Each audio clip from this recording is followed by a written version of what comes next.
దేవునికి స్తోత్రం కలుగునుగాక. అందరూ బాగున్నారా? దేవుడు ప్రభువును లేపెను, మనలను కూడా తన శక్తి వలన లేపును.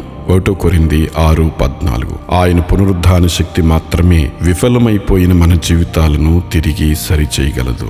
అయితే మనం ప్రార్థనలో ఆయన సహాయాన్ని అర్థిస్తూ పరిస్థితులన్నిటినీ ఆయన చేతులకు అప్పగించినంత వరకు పరిస్థితులలో ఎలాంటి మార్పు రాదు. ప్రార్థనలో మోకాళ్లు వంచి కన్నీరు కార్చినంత వరకు ఎలాంటి సత్ఫలితాలు రావు. మన కఠినమైన పరిస్థితులు మారాలంటే మనం తప్పక శ్రమించాల్సిందే. మనం ఆనందపు టంచుల్ని చేరుకోవాలంటే మనం తప్పక కష్టాల కొలిమి ద్వారా వెళ్ళవలసిందే.